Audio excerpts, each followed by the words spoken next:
Alright guys, Bearded Redneck here. Once again, we went out fishing. We were successful. Today, we're going to show you what you do after you catch the fish, as far as how do you fillet a walleye and what do you utilize and eat out of it. So let's go on inside and I'll show you how it's done. So we'll get right to it here. First of all, I want to stress this big time. A lot of you guys use electric knives. A lot of you guys use different knives. A lot of you guys don't know what you're doing. Hopefully this will help.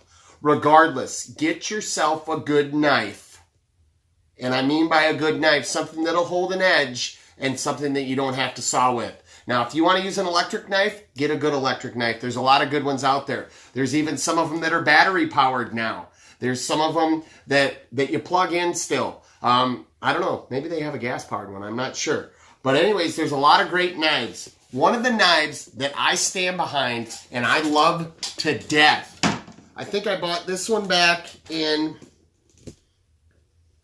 1999. This is the panfish one. These are a Leech Lake knife. These are absolutely amazing. Now, I've cleaned the crap out of them. I love the multi-grain wood that they have on here. And I love the back of this point right here. You can actually put an edge on that. Look at this knife. Look at the flexibility. These are handmade. These are awesome. This knife here, I think I paid about $100 for it.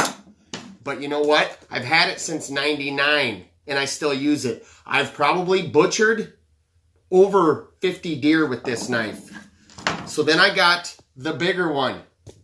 This one I got in 2010. Same thing. Look at that blade. Now watch me break it. I've done this a million times, so. These knives are awesome. Check these out. You might think it's a lot of money compared to like a knife like this. You can't get flex with it. Not to say something like this doesn't work. Get yourself a good knife. So all right, walleyes. I call them the sweet nectar of the gods. I'm old school. I'm going to sharpen this quick.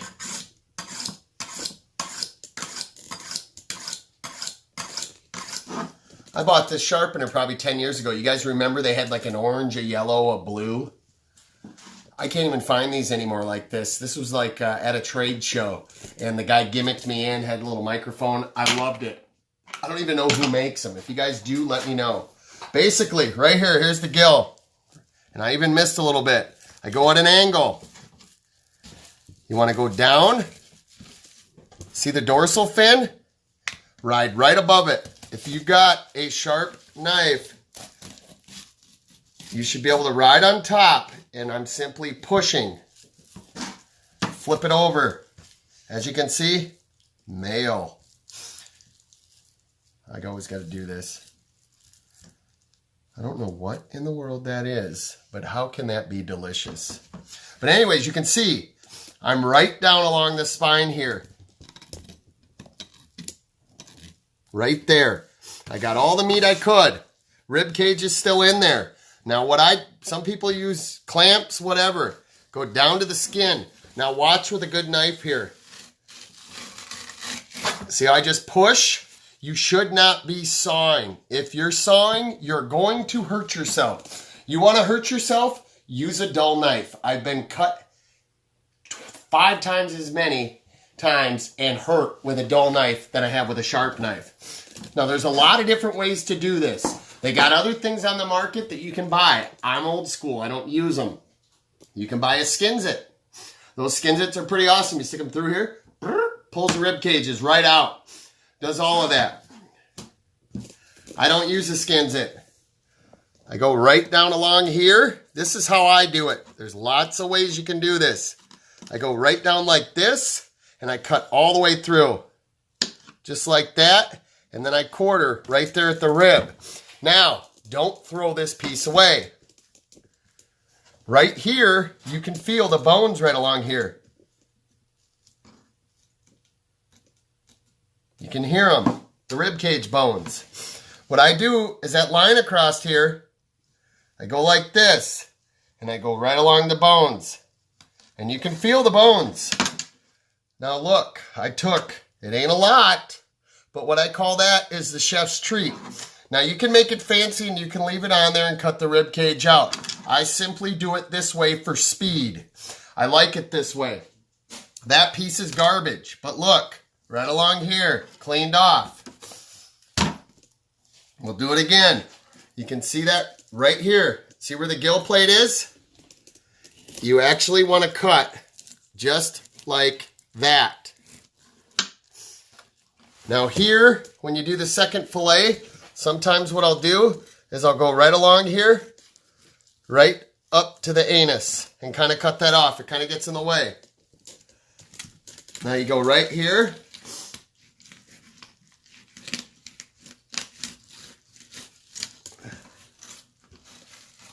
Like that. Flip it over. I usually break the tail on this piece. Go down and watch. I'm just pushing. You don't see my knife moving. Same thing here. Go right along, and I can feel that that went to there. Just like that. These two pieces do not have any bones. And right here, like I said, you can see I'm laying the knife and I'm going right down along there. That's what I do with that. Now, you're looking at this walleye. This one here, and look at that. I think that looks like a lot of meat. It's a little bit, but it ain't a lot. You're looking at this walleye. This one was 16.5 inches. And you think, garbage time. If you're throwing this in the garbage, you are wasting some of the awesome pieces. Now this one's kind of small compared to this 19 3/4 here. Take your knife right here. Sharp knife is good. Cheek meat. That right there is the filet mignon of the walleye. Those are what I call the chef's treats. You go right down. There's another one. Now, we're looking at this fish. And we say, geez, we got all the fillets. We got the cheek meat. We're done. No, we're not.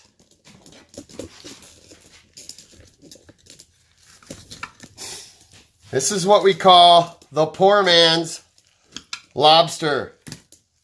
Right here.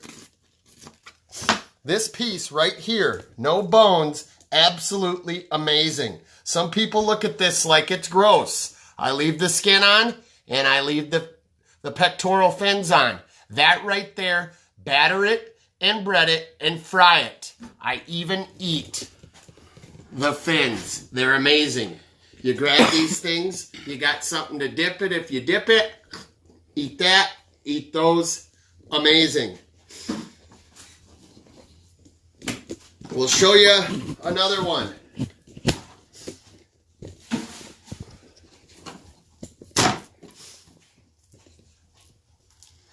You can feel up in here. You can feel right up in here how it's soft. If you walk around that, you're missing some good meat up in there. Some people take it up and do it like that. I simply go right along there and go right down like that.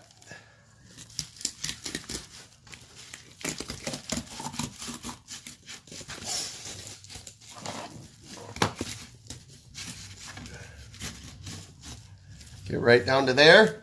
Flip it over. Now, look at this compared to this. You guys that keep those 13-inch, 12-inch, 10-inch, 12-inch walleyes, whatever they are, this one right here is a 16.5-inch walleye. If you guys do selective harvest and keep a couple for the table, look how much more meat you get from one that's simply 3 inches longer.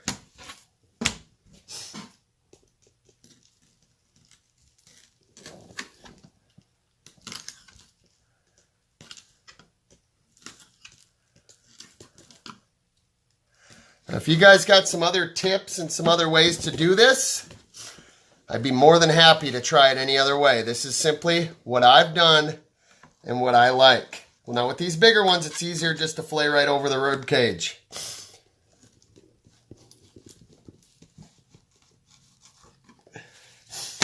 And actually, you could leave that right there and it'd look like that, all fancy and nice. To me, I'm cutting it up, cubing it, throwing it in the frying pan. It really doesn't matter if it looks pretty. But look at that compared to that. Look at the thickness on that compared to that. Now, I'm not saying to keep a whole bunch of big ones over 20. I'm simply saying if they don't have an under at your lake and you want to eat some walleye, it's all right to keep a couple. But if you simply do selective harvest and get some bigger ones like this, why instead of keeping 4 walleyes if you simply only need 1? If that's all you want is a fish fry. Just something to think about. Obviously there's limits there and people can go with them any way they want to. Now me, I have a big family, so it usually takes a little more. I'm actually cooking for a group here at the end of the month, so I'm going to probably be feeding probably 35, 40 people is my guess. But see how I'm not really sawing at all. And I go down to the skin.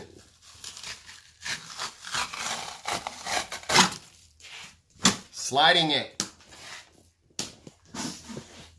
Then you can feel these. Go with your finger. Just feel them. It's rough.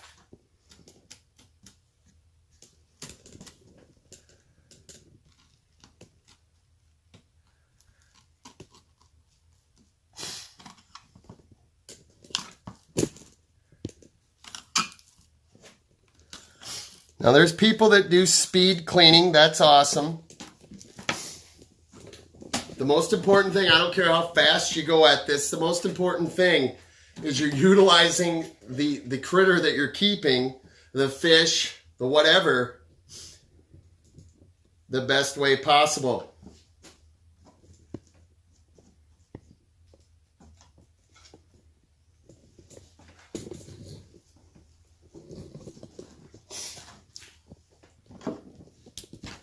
Okay, same way. With this one, you're going to see a lot bigger chunks that people are throwing away. Right here, now watch how I'm going into this cheek. I'm go in pretty much straight, and then I'm riding the knife down. And you go about to the eye, and I do this, which is kind of dangerous, but with a sharp knife, I'm not pushing hard, and look at that. Right off the skin, that right there will make your toes curl. That is the best part right there, the cheek meat. And I watch people time and time again throw it away. I've even sat at the cleaning station and people are like, oh, if you want those, you can have them. I don't do that. But you know what? I've never seen a person not eat them. Okay, now this one, same way. Go up under the skin, cut that. Go right here. Cut it there. Then you cut right above. Right there. And leave that fin there. Look at that chunk of meat. These right here are amazing. I didn't know about these for a long time. I actually learned about these from a neighbor, because he brought them over on a plate one night. And I'd been throwing them away for years. This right here is pretty close to the cheek meat. That is good stuff.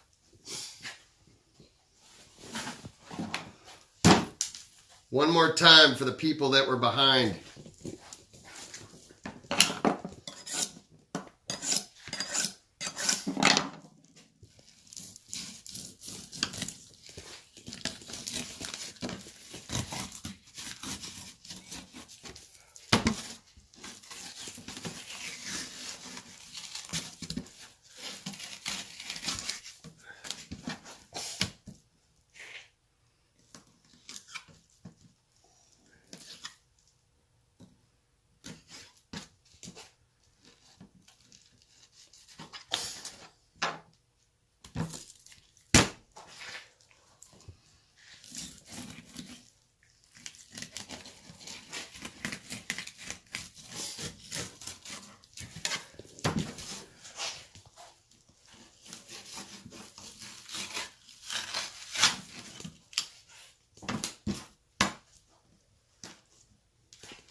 We got walleye.